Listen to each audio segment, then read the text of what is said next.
हाँ जी दोस्तों, कैसे हो आप सब।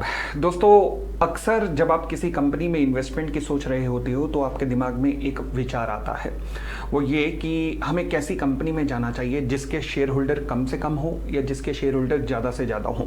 तो आज हम यही समझने जा रहे हैं कि कम शेयर होल्डर्स में क्या हो सकता है और ज़्यादा शेयर होल्डर्स वाली कंपनीज में क्या हो सकता है। चलिए आज हम रियल वर्ल्ड से कुछ एग्जाम्पल्स लेके देखना शुरू करते हैं। सबसे पहले अगर मैं कहूँ सुज़लॉन की, तो सुज़लॉन आप जानते हैं विंड एनर्जी सेगमेंट के अंदर भारत की सबसे बड़ी company with 30% market shares. Turnover double पे डबल हुई जा रही है, क्वार्टर ऑन क्वार्टर बेसिस पे प्रॉफिट सुपर्बली बढ़ रहा है। और अगर मैं ऑर्डर्स इन हैंड की बात करूं तो एक्सीलेंट ऑर्डर्स इन हैंड हैं। फिर परंतु अब आइएगा इसके पब्लिक शेयर होल्डर्स 55% ऑलमोस्ट, मतलब 56,75,000। अब होता क्या है, जितनी मर्जी बढ़िया न्यूज आ जाए ऐसी कंपनीज में, मगर जैसे ही शेयर प्राइस थोड़ा सा बढ़ता है सेलर इतने ज्यादा होते हैं, इतने ज्यादा आ जाते हैं कि वो उसको बढ़ने नहीं देते।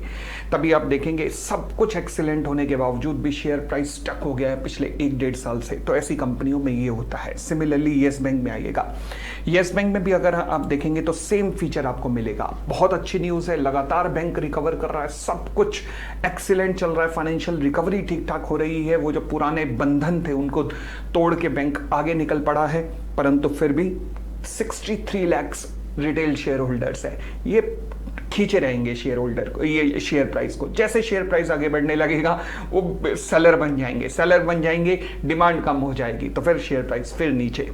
तो ये ऐसा इन कंपनीज का फीचर होता है। तो क्या मतलब, कहानी से प्रेरणा ये मिलती है कि हमें ऐसी कंपनीज में ही जाना चाहिए जिन पे शेयर प्राइस, जिनमें पब्लिक शेयर होल्डिंग बहुत कम हो। ये जो पब्लिक शेयर होल्डिंग है ना, इसे कहा जाता है फ्लोट।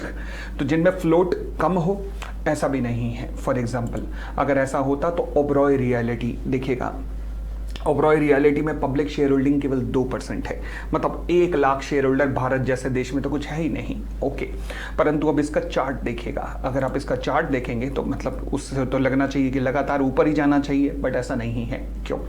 क्योंकि देखो, जब पब्लिक कम होगी तो भी प्रॉब्लम है, ज़्यादा होगी तो भी प्रॉब्लम है। ज़्यादा होगी तो शेयर प्राइस जैसे ही बढ़ने लगेगा सेलर आ जाएंगे तो शेयर प्राइस बढ़ नहीं पाएगा ढंग से, और जब तक बहुत ही कोई गजब की न्यूज़ ना हो। चलिए सिमिलरली अगर जिनमें इन्वेस्टर्स में पब्लिक कम है तो वहाँ पर ये दिक्कत होती है कि अगर आप इसे बेचना चाह रहे हो तो खरीदने वाला ही कोई नहीं मिलेगा, जिसके कारण आपको प्राइस नीचे नीचे नीचे नीचे करना पड़ेगा।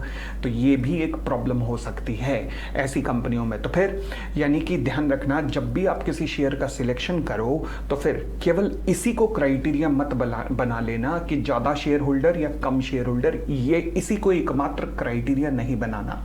हाँ, ये क्राइटेरिया हो सकता है मगर इसको थोड़ी सी ही इंपॉर्टेंस देना, ज्यादा नहीं। फॉर एग्जांपल ऐसी कंपनी में जाना चाहिए जहां पर पब्लिक शेयर होल्डिंग बहुत ज्यादा ना हो, यानी कि फ्लोट बहुत ज्यादा अवेलेबल ना हो और बहुत कम भी ना हो, क्योंकि दोनों के बहुत ज्यादा नुकसान हो सकते हैं अपनी अपनी जगह।